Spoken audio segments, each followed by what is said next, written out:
Schopenhauer's secret. Why the wisest stay silent. Have you ever wondered why the wisest among us often stay silent?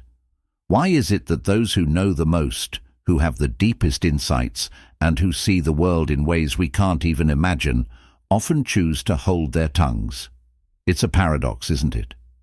We live in a world where speaking up, being loud, and making your voice heard are seen as signs of power, intelligence, and success. Yet Schopenhauer, one of the most profound philosophers humanity has ever known, believed that true wisdom often lies in silence. Why? And more importantly, what can we learn from this? Before we dive into Schopenhauer's mind, let's set the stage. Imagine a room filled with people arguing, debating, shouting over each other to prove their point.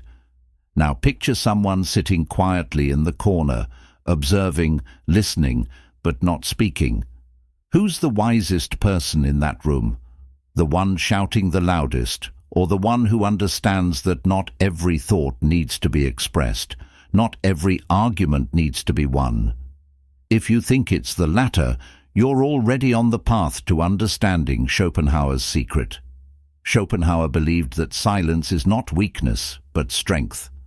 To him, the wisest stay silent, not because they have nothing to say, but because they understand the futility of saying it. Here's the first layer of his strategy. Most people don't listen to understand, they listen to reply. Think about it. How many times have you been in a conversation where the other person was just waiting for their turn to speak? How many arguments have you had where, no matter how logical your points were, they fell on deaf ears? Words are powerful, but they're also limited. Schopenhauer saw this limitation and realized that silence often speaks louder than words. But here's the twist.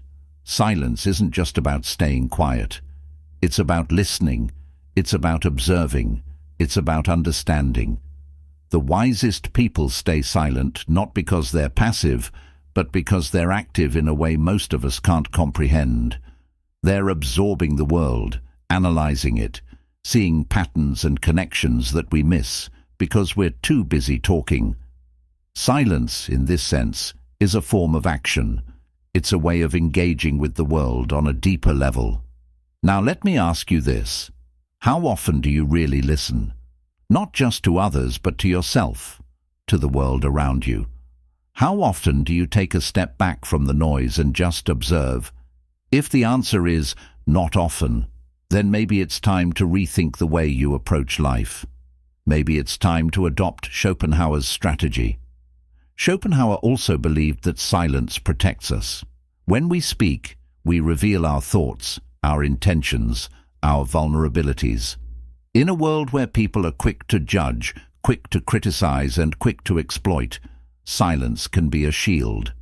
It allows us to maintain control over what others know about us. It gives us power, not in the sense of domination, but in the sense of autonomy.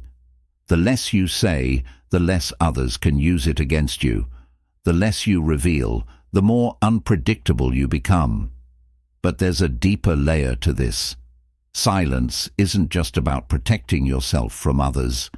It's also about protecting yourself from yourself. How many times have you said something you regretted? How many times have you let your emotions get the better of you and said something you didn't mean? Schopenhauer understood that words once spoken can't be taken back. Silence, on the other hand, is a choice. It's a way of exercising self-control, of not letting your emotions dictate your actions. As we come to the end of this first part, I want to leave you with a question. What would your life look like if you spoke less and listened more? If you chose silence over noise, observation over reaction, wisdom over impulsiveness? Would you see the world differently? Would you see yourself differently? Have you ever wondered why the wisest among us often stay silent? Why is it that those who know the most, those with the deepest insights and the ability to see the world in ways most cannot, choose to hold their tongues? It's a paradox. We live in a world where speaking up, being loud, and making your voice heard are seen as signs of power, intelligence, and success. Yet Arthur Schopenhauer, one of history's most profound philosophers, believed that true wisdom often lies in silence. Why is that? And more importantly, what can we learn from this? The value of silence. Let's start with a mental image. Imagine a room full of people arguing, debating, and shouting over each other to prove their points. Now picture one person sitting quietly in the corner, observing, listening, but not speaking. Who is the wisest person in that room? The one shouting the loudest? Or the one who understands that not every thought needs to be expressed and not every argument needs to be won? Schopenhauer believed that silence isn't weakness, it's strength. The wisest stay silent not because they have nothing to say, but because they understand the futility of saying it. Here's the first layer of his philosophy. Most people don't listen to understand, they listen to reply. Think about it. How many conversations have you been in where the other person was simply waiting for their turn to speak? How many arguments have you had where your logical points fell on deaf ears?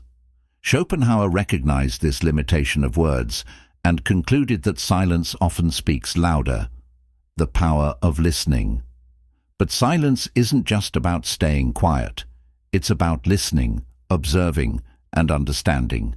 The wisest people stay silent because they are active in a way most of us can't comprehend. They absorb the world, analyze it, and see patterns that others miss because they're too busy talking. Silence, in this sense, is a form of action, a deeper engagement with the world. Let me ask you this: how often do you really listen?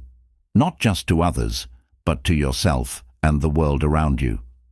If the answer is not often, it may be time to rethink your approach to life and adopt Schopenhauer's strategy. Silence as protection. Silence also serves as protection. When we speak, we reveal our thoughts, intentions, and vulnerabilities. In a world quick to judge, criticize, and exploit, silence can be a shield. It helps maintain control over what others know about us, granting a kind of autonomy. The less you say, the less others can use it against you. The less you reveal, the more unpredictable you become. But silence doesn't just protect us from others, it protects us from ourselves. How many times have you said something you later regretted? Words once spoken cannot be taken back. Silence, on the other hand, is a deliberate choice, an exercise in self-control. The weight of silence. Silence isn't just an absence of sound, it's a presence. It creates space, a void, a pause that allows something greater to emerge. Think of it like this: a wise person's silence is not empty, it's heavy, it has gravity. It pulls people in and shapes the world around them. Here's a paradox. Silence is often the loudest voice in the room. It invites reflection. When someone speaks, their words fill the air, leaving little room for interpretation. But silence leaves a space for others to project their thoughts, fears, and assumptions. It's why moments of silence can feel so intense and even uncomfortable. Self-awareness. Through silence.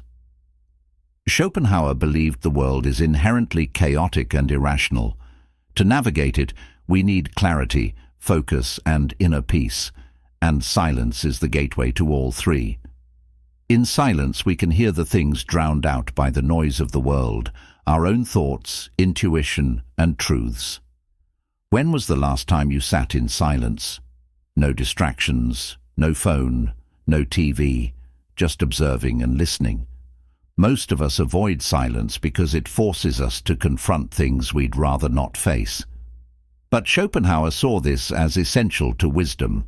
True insight comes from facing discomfort, not running from it. Silence as influence. Silence isn't just about self-awareness, it's a strategy for influence. Every interaction is a balance of power. When we speak, we give something of ourselves away. Words can be twisted, misinterpreted, or used against us. Silence, however, is unassailable. It keeps you in control and shifts the dynamic. Think about the last time someone responded to you with silence. Didn't that pause feel charged? Didn't it make you wonder what they were thinking? Silence forces others to fill the void, revealing more about themselves. The echo of silence. Finally, silence leaves a legacy that words cannot. Words are fleeting, they're spoken, heard, and forgotten. But silence lingers. It creates space for meaning to emerge and allows us to connect with something deeper than words. Schopenhauer believed silence offers freedom from the relentless noise of life. In silence, we find clarity and strength. It allows us to reflect, to listen, and ultimately to understand. Closing thoughts. Imagine a life where your words carry weight because you speak less, where your silence isn't a void but a presence, and where you're guided not by the need to react, but by the wisdom to restrain. What kind of peace and power would that bring you? What kind of freedom? The challenge lies in embracing silence. It's uncomfortable but transformative. It forces us to listen, not just to the world, but to ourselves. So ask yourself, what truths might you discover in the silence? And what could you gain by simply listening? Have you ever wondered why the wisest among us often stay silent? In a world that celebrates loudness, Schopenhauer, one of history's greatest philosophers, saw silence as strength, not weakness. Imagine a noisy room filled with debates and arguments. Now picture someone sitting quietly, observing, listening. Who's truly wise here? The one shouting to be heard, or the one who knows that not every thought needs expression? Schopenhauer believed most people listen not to understand, but to respond. He saw that words often fall on deaf ears. Silence, however, is different. It speaks louder than words. It protects us. When we talk, we reveal our vulnerabilities, but in silence, we maintain control and autonomy.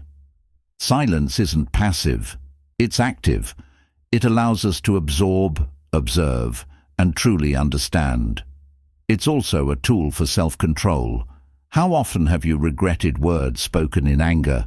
Silence spares us from that regret. Beyond self-restraint, silence holds power in influence.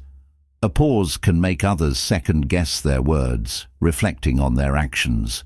Silence forces introspection, creating a space for meaning to emerge. In a chaotic world, silence is clarity. It's the quiet of a sunrise or the stillness of love unspoken. It's where we confront truths and discover inner peace. So what if you spoke less and listened more? What if you embraced silence, not as emptiness, but as wisdom? Reflect on this. In silence, what might you hear that you've been avoiding? The wise choose silence not out of fear, but because they know its power. It's not about saying less, it's about saying only what matters.